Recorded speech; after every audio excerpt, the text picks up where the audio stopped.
Welcome in, everybody, to another edition of TinChattin. I am Drew Frey, joined as always by Mike Maahs. We're back here at Parkview Field, and we're out here in the home run porch area overlooking this sort of left center field gap, and we saw plenty of action from the TinCaps out here over these past several days. Yeah, you stop and think, Drew, when the series started last Tuesday. Yeah. TinCaps were last in the league in team batting average. They also were the only team in the 12-team Midwest League that had yet to hit a home run. Right. They changed that. They changed that in a hurry and got into a little bit of a competition with Lake County, who began the week on top of the league in home runs with 14. Captains hit a total of 6 for the week. Wow. TinCaps hit a total of 8. Yep, from 0 straight up to 8. Huge majority of those home runs were balls that were here right where we are seated right now. Exactly. Well, you can feel the wind today right now, too, as we're filming this. If there was BP happening behind us, we would be in the danger zone because the wind is blowing out in our direction. Yeah, definitely hard hat weather if Right. that were the case. But that's one of the nice things of us getting together on Mondays. It's the off day for all of minor league baseball at all levels. And the teams can exhale from their 6-week series they just completed and get the batteries charged up for the new 6-game series that will start on Tuesday. But yeah, it was quite the week here in terms of activity. Yep. And the first full week of home games, all 6 in a row at Parkview Field. Yeah, and it was an up and down week. Yeah. Real briefly, the opening game of the series, it was a 1-1 tie on we could go Tuesday until the top of the 7th inning, and then the Captains got 3 in the 7th, added 5 more in the 9th. Unraveled a bit there. And then they won game 1 by a score of 9-1. And then the TinCaps came to life, and it was a come from behind walk-off win. Big momentum booster on Wednesday night. And then the offense really started flexing their muscles Thursday and Friday. Yep. In those 2 games, combined 19 runs were scored. Yeah. And Fort Wayne won 3 games in a row. A lot of long balls there. And heading into Saturday afternoon's 5th game of the series, the TinCaps were in 2nd place in the division, 1 game behind West Michigan. Right. Lake County took offense to that, and naturally, yeah. I'm not sure if we mentioned it last week or not. Captains have 17 players on their roster right now who were with that team last year. It's an experienced minor league squad. They had the best won-loss record overall in the league, and they won the championship. Yeah. So when you get a good core of your group coming back for an encore performance, you expect some good things out of them. And I know that they were not happy at losing 3 in a row here. Right. And they came back and they pounded the ball on Saturday and Sunday, got a pair of wins. Yeah. So they left town with the split. 2nd straight series where Fort Wayne split 6 games with an opponent. Yep. Still over 500 at 8-7. Those 2 out of 3 that they took against Lansing to open the season. And I know we'll talk shortly about the upcoming series, a return engagement with the Lansing Lugnets. Only this time 6 games up in Michigan as opposed to here in Indiana. Right, yeah, I mean, this past week was all about, it felt like for me, a lot of just the momentum swings. You start off real, gridlocked in game 1 of that series, and then boom, all of a sudden, the Captains get all that momentum at the end of game 1, come into game 2, they have another late lead, and then it was that 9th inning on Wednesday when the sequence was like single, walk, there was a bunt single in there, a couple more walks, eventually loaded the bases, got Brandon Butterworth to the plate, chopper to the left side of the infield, but that's all it took because that got the runner home. TinCaps' first walk-off of the season. I got the chance to talk with Brandon shortly thereafter that next day and just talk about, being able to be in that moment. Of course, he credits his teammates, the people that got that rally going ahead of him. But one thing that he talked about, hitting out of the 9 spot, I mean, he's a 12th round draft pick from last year's draft. So the prospect status isn't there yet, but he's the only TinCap hitting above 300, and he just talked about trying to kind of prove everyone wrong. Let's go back a bit. You mentioned 12th round pick. Yeah. He finished his college career at North Carolina State, and the Wolfpack in 2024 had almost a season to remember. They made it to Omaha to the College World Series. and out of the ACC. And we have talked in a couple of previous shows about success and experience. Yeah. And the trend nowadays at the professional level is for a lot of the major league teams to go back to the college route.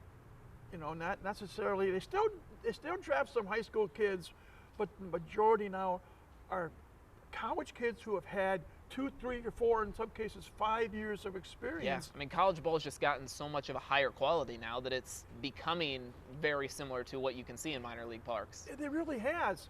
And I think back with Brandon Butterworth, NC State, great year, making it to Omaha. Yeah. So that success feeling right there. Right. And I know it's something that Lucas Ray has talked about, Thomas Eshelman has talked about, wanting to reestablish a winning culture here in Fort Wayne. Yeah. And you take a guy like a Brandon Butterworth who's had that taste of success.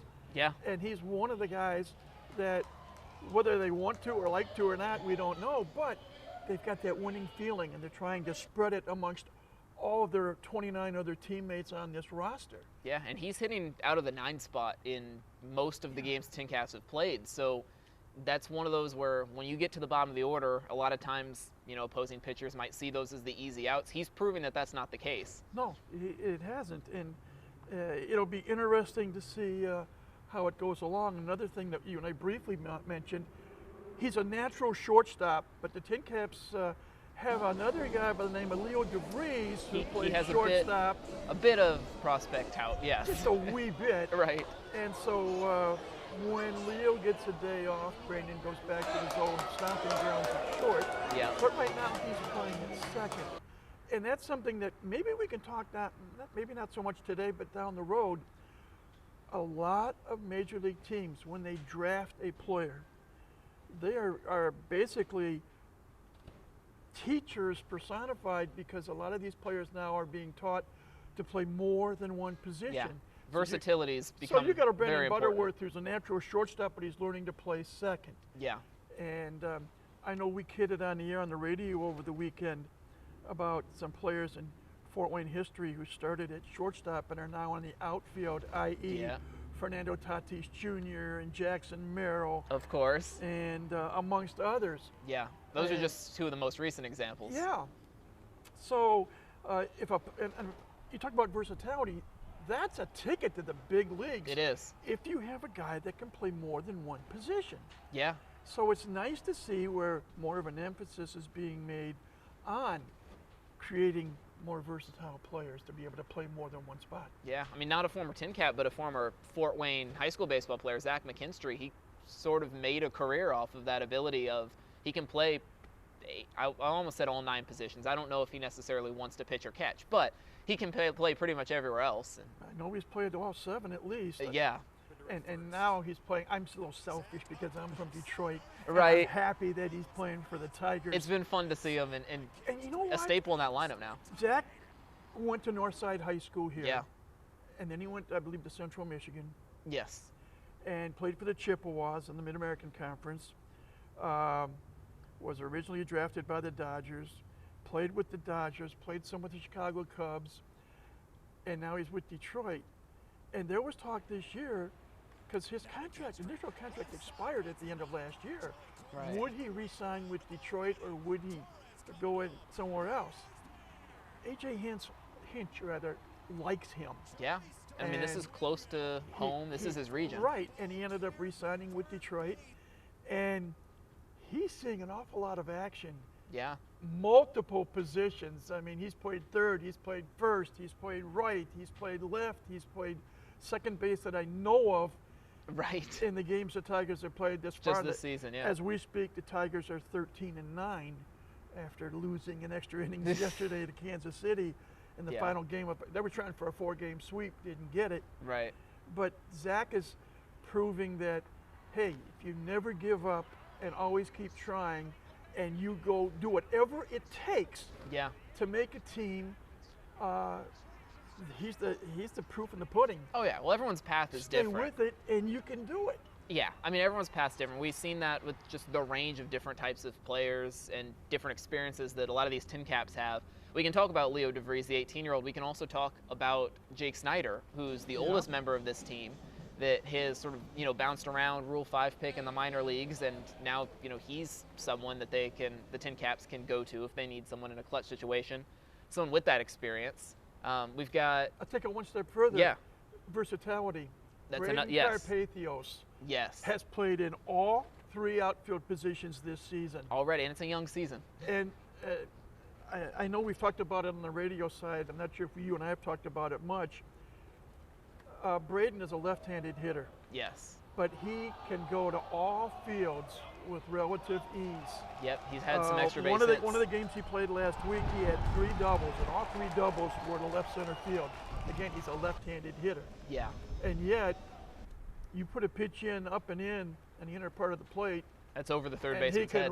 He can rip it down the right field line. As well. So again, a guy who's learning to play all 3 spots. Yeah. And maybe sometime later this summer, you and I can talk maybe in more detail and maybe talk to maybe one of the players about what it is like. In my growing up, and I played through the age of 16. Yeah. I played shortstop initially, and I played center field primarily. But playing center field is different from playing left field, which is different from playing right field. Right.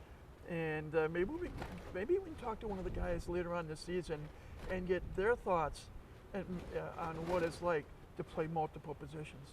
Yeah, I mean, that's a skill set that, as we've talked about, is just being developed in players throughout the minor league system, and it's something that's really kind of come into, it can be a very clutch having someone you can put off the bench and plug into a different position if need be. It really is. Yeah. But we've also been talking about the pitching staff, and this was a team that at one point this past week had the best ERA in all of Class A and High A baseball. That's 30 teams. Yes. Quite an impressive accomplishment. Obviously, that Saturday-Sunday series knocked those numbers down a little bit, but still, I think we said top 3 in the Midwest League. Yeah. And so, seeing this pitching staff really just that's keeping the TinCaps in a lot of these games, especially those ones that require sort of come from behind or late pushes.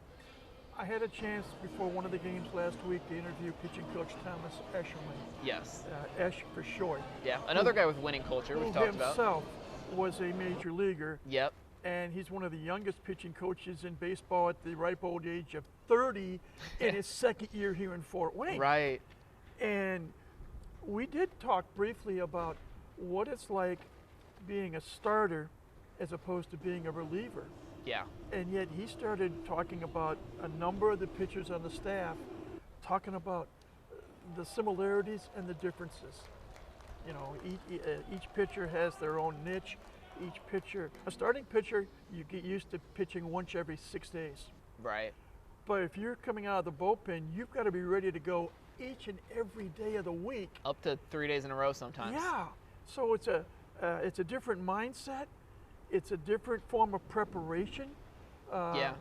Well, that preparation's a huge thing too, because you could be in the bullpen and you get the call that you have to be up, warmed up, and ready to come in the game within the span of 10 minutes. If that. Exactly. As a starting pitcher, 5 days in advance to start preparing for that full day's worth of prep.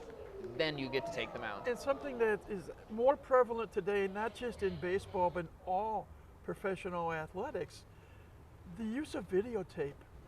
Every game, every pitch, every at-bat is taped nowadays at all levels. Right. With baseball, major and minor league baseball. Exactly, yeah. And relief pitchers, they see videotape every day of the week. Starters usually only maybe see it 1 or 2 days because, again, it's kind of strange. Starting pitchers one day, they won't throw, but they'll run and run and run. You got to keep the blood moving, stay in shape. But and yet guys out of the bullpen, they watch more videotape, I think, than a starter does, because they got to be ready to go. And you talk about situational baseball. Right. There are some pitchers that are better coming in with 2 runners on base with the bases loaded, and they don't mind coming in during the course of an inning. Yeah. And there are other pitchers that feel more comfortable to, as they say, start with a clean slate with nobody on base right at the start of an inning. Yeah, some of the best relievers are the ones sort of considered firemen, guys who can come in and put out a fire. There's, you've got the bases jammed, let's bring in the ground ball pitcher. You know? Ground ball. And again, going back to the study on the videotape of the opponents, you find out who hits the ball on line drive style, who hits the ball up in the air. Yeah. And I have said for a long, long time, Drew, one of the things I love about the game of baseball, it's a series of chess matches. We talk about manager versus manager, or we talk about batter versus hitter, or catcher versus base runner, or those sort of situations. And the mind has to be ready to go in any number of directions based on what's happening, who's on base, who's not, who's at the plate, who's not. Are you going to pitch to a guy that, if you're a pitcher and your strength is inducing ground balls, make sure he hits ground balls. Yep. And yet the other side, if they got a runner at third base, they want to bring a guy up who has a tendency to hit the ball in the air to maybe get him home with a sacrifice fly. And that's the fun part, because you got each team back and forth who's going to make the right move and who's not. Right. You can pinch hit, and then you can bring in a different pitcher, and then adjust matchups and arm angles and all of that. Yeah. But I know I'm getting off the deep end, that's the fun of it. But this week will be a little bit different because the two teams have seen each other already this year. Right. There were the three they have games film against that each were other. Played, so they know a little bit. And I'll give you one example from the Lansing side of things. Right. One of their big prospects, Green, outfielder, center fielder. Yeah. TinCaps handled him extremely well. Yes, what happens? In that 3-game set. They left Fort Wayne, and he has gone from almost hitting 0. He's belted 4 home runs and knocked in 7 runs in the last 8-9 games. Yeah. So all of a sudden, you keep some tabs on him and you keep him off the base paths, and then he gets fired up, and maybe he watches some videotape or he listens to a coach, and all of a sudden he's seen these pitchers again already now. And he's hitting the ball better. Yeah. So. But to counter that, the TinCaps did not have the Rosman Verdugo of last week when they faced Lansing. That's true. I mean, 3 home runs in the span of 24 hours, 4 home runs in the span of 3 games. Talk about a hot streak. I mean, it. And none of them were cheap. No. Talk about where we are right now. He was hitting them further. They all were between here and the wall, which is known as the Harrison, where in the history of this ballpark, there's only been roughly 7 or 8 balls that have hit the Harrison on the fly. Yeah. There was one in this last series with Lake County where that happened by a captain. Yeah. And Verdugo came close on all 4 of his home runs. He one-hopped the that wall. He hit. He one-hopped the wall all 4 times, but they all were hit in this general direction. Right. But so now as a pitcher for the opposing team, you put that in your scouting report. You make sure that he can't pull the ball. You make sure that he can't get some lift on it. Throwing pitches is going to be more difficult to do that. Let's take this one step further. The location where the games are going to be. First 3 games were here at the Taj Mahal of Minor League Baseball, Parkview Of course, Field. yes. The 6 games that start on Tuesday will be at Jackson Field in downtown Lansing. And they've got different dimensions. Which is not just different dimensions. You're like 4 blocks from the state capitol. Yeah. And your ballpark is situated similar to the ballpark in Dayton, Day Air Ballpark, where you've got 2 main streets that go 1 in each direction, and you got the ballpark put in between. Jackson Field was opened up, I believe, in 94, 95. Was called Oldsmobile Park at the time. Today it's Jackson Field at Cooley Law School Stadium. That's the official name of the ballpark. And I told my partner Jaden Taylor yesterday in their broadcast, or the Sunday broadcast, whenever you might be seeing this, is that you're going to get a chuckle out of going to Lansing for 2 reasons. One, they have what I call a jigsaw outfield, and what I mean by that is the walls, the design of it, they go crazy. The other thing, we talk about the walls here at Parkview Field from foul pole to foul pole range in height between 10 and 15 feet. Yeah. At Jackson Field, down each foul line, there's a section of the wall that is 23 feet high. Wow. A mini Fenway Park. Yeah, that's going to be tough. If you try tough. to pull the ball down either the left field or right field line. A lot of doubles. So a lot of doubles and not as many home runs. Yeah. So it'll be interesting to see how the TinCaps react. Yeah, who's able to step up with that power swing? Yeah, with a different ball field, different dimensions, different backdrop. Yeah. But it's still the same Lansing Lugnut team that came here to start the season. Exactly, that they took 2 of 3 from. And they just come off a series where they took 5 out of 6 at Wisconsin. Yeah, so they're red hot as well. And they're red hot as well. Yeah. They're breathing. Let me double check. Let me use my cheat sheet Yeah. here. Lake County and Lansing are 9 and 6. Fort Wayne and Great Lakes are 8 and 7. West Michigan 11 and 4. Yeah, and everyone's still in the mix. Dayton brings up the rear at 5 and 10. But oh, by the way, next week when we get together, we'll be talking about a trip from Dayton coming up here. Dayton, yes. For their return trip, because the TinCaps were in Dayton just a couple of weeks ago. Yeah. So it's a crazy way the schedule's set up right now. Oh, exactly. A lot of seeing these same teams. But it's going to be an interesting week for the TinCaps. Yes. Well, as we look forward, we want to get to our predictions. We did this last week. And we failed miserably. We were both wrong. we tried to figure out who was going to be the first TinCap to hit a home run. I said Carpathios. You said Cedeno. Yes. It was Verdugo about 4 times. But nonetheless, we're going to keep this going, and this time we're talking about the pitching staff. Right. And this is a pitching staff. The starting pitchers in particular have been exceptionally good in most of these games. So looking out of these next 6 games, the question is how many of those TinCap starts is the starter going to leave the game without having given up a run? It has already happened a handful of times so far this year. We have 6 opportunities to think about. And for example, Ian Koenig, I think, will get the ball on Tuesday night. Yeah. And he has pitched 8 innings in 2 starts.